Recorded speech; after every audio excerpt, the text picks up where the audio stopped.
learning these type things is if you ever got put in a survival situation or emergency situation, you kind of know what you have. Now, there are certain things that don't grow in our area.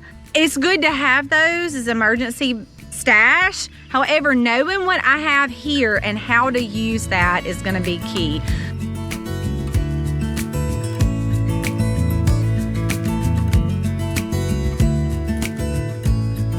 I cannot wait to show y'all what I found. So I have been on this journey of learning this summer. This was my goal, was to study herbs. Now I did get this book. I will post a link to this in the description. We're not affiliated with this in any way, but it has kind of been like my pocket guide. I really loved it. But more specifically, what I really think that I wanted to zone in on was herbs that grow wild in my area. And I got to show y'all two that I found today just while we were fishing. The two that I happened to come upon, and when I was out and about today, I happened to find them right here in my yard. So let's go take a look. So one of the cool things about learning these type things is if you ever got put in a survival situation or emergency situation, you kind of know what you have. Now, there are certain things that don't grow in our area. It's good to have those as emergency stash. However, knowing what I have here and how to use that is going to be key. I want to show y'all the two that I found just a while ago. We're going to take a look at those.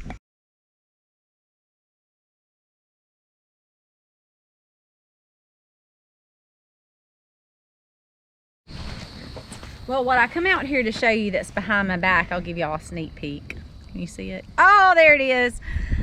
But while we were out here, usually the sheep eats all this stuff down, but they have not been over here in this area.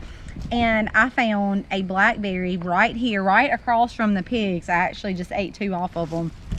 And they are absolutely beautiful. Yeah, that one hasn't set berries yet, but these have. And so it just is amazing to me. Sometimes all you have to do is literally look around and you have food right before you. Just explore your yard. It's amazing what benefits you actually have. You need to utilize, you can utilize the internet, nothing wrong with that, but you need to use the books that you can get on home remedies and also on herbs. Misty put a good book out that she's been looking at and reading because we identified something we thought from the computer, but actually it was wrong because when we looked at the book, we realized it has characteristics that we knew was incorrect. We didn't talk about the plant, but it shows the importance of the book. Right. So one thing caught my eye earlier, and I brought my book out, and it was not what I thought it was. So use those books and use that. There's an identification section in there, and it tells you everything, which brings me to my next point, which is why we have pulled these Black Eye Susans up. Now, let me tell you, we have fields. Can you see behind me? Fields of these. But I've never just dove into finding beautiful little flower. There's actually a lot to this beautiful little flower as far as medicinally it goes. So we come out and pulled it up, and I'm so excited because these grow absolutely everywhere in our area. Again, we have a whole field behind me. You can see all of the yellow back there. I'm learning to utilize what grows here, what is on my property. I'm learning how to take those things and utilize them, whether it be for food or for medicine. Well, we're going to use it anyway, but for a lot of people, if need be. And there is an identification little app I'm going to tell y'all about. It's called Plant ID. You can always hit the little cancel at the top. People want to get bogged down about it. Costs a little bit of money. We've never paid a cent for it. You can hit the little cancel at the top and take a picture of your plant, and it'll tell you what it is. But again, always double check with your books. So I come out here, and what I did is I went into this little identification section. It told me the feet. It told me how wide. It told me what the leaf patterns are. It will also tell me about the branches, the stems, and all the way down to the root. So the reason why we went ahead and pulled this up is because it said the branch stems grow from a single taproot. And then it will come in and tell you medicinal uses, and it'll tell you all the ways. It gives you warnings. It tells you how to harvest, and it also Some of them will also give you recipes of like how many cups to use to how much water or whatever to make a tea. Some of them will tell you if they're better to use fresh or if they're better to use dry. This book is full of a ton of knowledge, and this is one of the ones that I found today. Black-eyed Susans. Here, look at them. They're everywhere. I mean, they're right here, just right around us. And I have a container that I'm going to be harvesting a lot of these today. But before I do, I want to take you over to one more place and show you one more that I found that's just right here on our property. Again, it is in this book. It is so full of goodness that it kind of infuriates me to know that there's been so much lost knowledge. There's so much wisdom in this book, and it's gone. For the majority of people, there's a handful of people that have studied herbalism, but for the majority of it has been kicked out of the door, and you have all of these things right here in your yard, right here on your property. All you have to do is learn how to properly identify them and ways that they can be used, and one day it might actually save your life. You can be used for snake bites, skin irritations, ear aches, stimulates the immune system. Now here's something very interesting. Tuberculosis. It says that black-eyed Susans contains compounds that act against the bacterium that causes tuberculosis. That's very interesting. Colds, flus, and parasites. So having some of these on hand, dried, if we ever run into like stimulating the immune system, says much like echinacea or coneflower, we use that a lot, and I have some growing right in my herbal garden. So not only is it pretty, it can be used in a lot of different ways. As Misty was just talking, we have tons sitting through here. As we found the little blackberry bush, we have dewberries too. This field, again, because we do not fertilize or take any kind of properties off our fields, we allow our cattle, our sheep to naturally go across the ground. So whatever they're not eating or choosing to eat, we're not spraying over it to make a monocrop of ground. So therefore we have so many different varieties of things that they're eating, things that are nature here and natural here, but also we believe that God provides us certain things to forage. And as we talked about how beneficial blackberries are, another berry that Misty has talked and had several videos on is elderberry. We have elderberry all across the property, and to most people they look at that as a weed, don't they?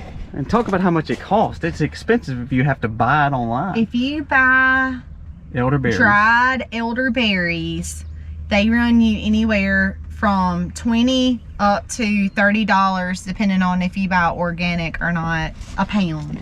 So by having some of those things on your property, you are able to build your own medicinal tinctures or medicines. Medicine cabinet. Yeah, your own medicine cabinet. Even the flowers. I've recently used the flowers, and I dried some of the flowers, and I have some flowers in a tincture. So that was the first for me, because I've never used the flowers or the leaves, but I have really just dove off in this summer. I'm telling you, it's my summer goal is to learn things that we have here and ways to use them. And think about it, it's free. You're not worried about if it's 8 to 5 and the pharmacy's open or the doctor's open. Now you need to do your own research. That's one thing Misty's talked about. All this stuff that we're telling you, all we're trying to do is say, just have wisdom, gain wisdom by reading and learning. But man, it's a game changer, because you're not only on your farm are you raising these beautiful pigs and cows, you have medicine literally growing and food on the farm. And food.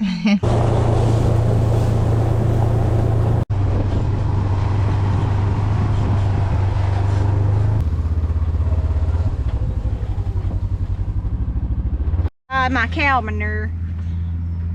It looks like the sheep that when they rotated, they've already had the lunch in the middle. That was their lunch, and now it's grown back the outsides. This is considered common self-heal or self-heal. This was identified through our plant ID, and we took it along with the identification from the book. We just talked about every part from the upper lips of the flowers all the way down to the roots. You see that we dig these up. We want to be very, very careful what we take and we take in, but to know that this is on our property, We can take it in, we can use it. When I tell you, I'm just gonna list off what is in the book. Medicinal uses: cold sores and genital herpes. I know y'all wanted to know that.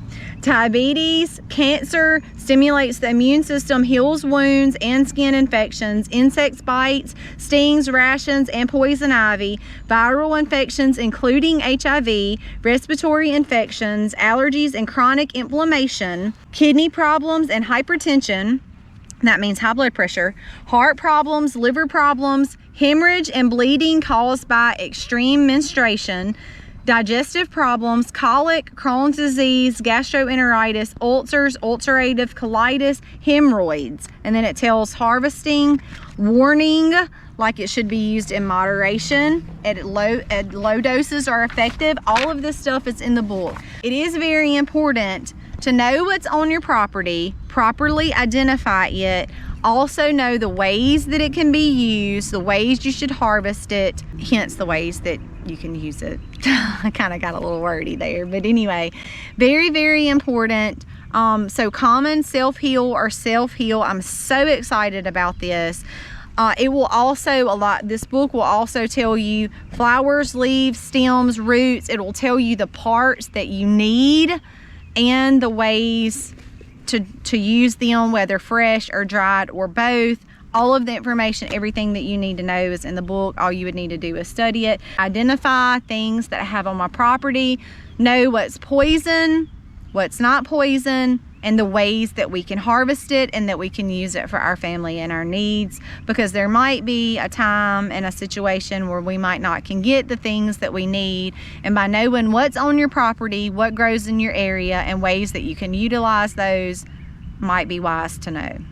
This is growing everywhere across our property. This is a common persimmon tree. Persimmons put off a fruit that sometimes is very tart and not the most appealing to us, but it's very good on high vitamin C properties. Also, deer love it. So these are literally going across our property. We've got one right here. There's a few popcorns we can take down, but there's another one going right there. There's another one going right up there.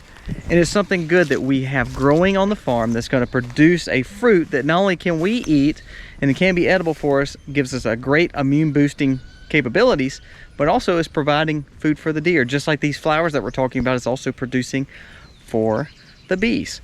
Everything on our farm can be foraged for us, that once we do the research and we know they're going to be utilized for us, beneficial to our family, but also can be beneficial to our animals as well.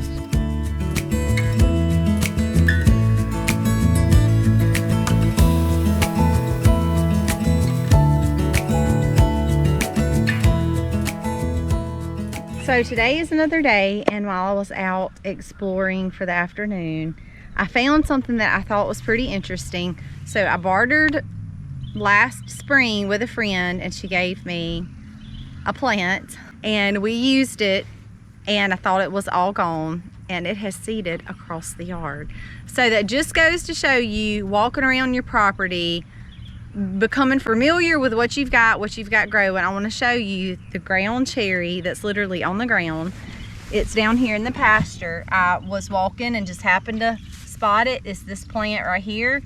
You see the little fruit setting right here. Those are these are called ground cherries. But because the seed spread, I now have it growing. And of course the bugs are eating it. I didn't plant this, but that's okay. It's still growing and it's still setting fruit. And then these seeds will spread. And this is the edible fruit. So that just goes to show you, walking around on your property, becoming familiar with your area and what's growing naturally from the ground and the soil, whether it be in the direct sunshine like I'm standing now, or if it's like in the forest. There's so much food that can be used. You just have to get out, explore, grab your book. I've got mine up here. Just have to get out and explore, find what's growing next to you. It may prove to be more beneficial for us than we might think. Happy homesteading, y'all.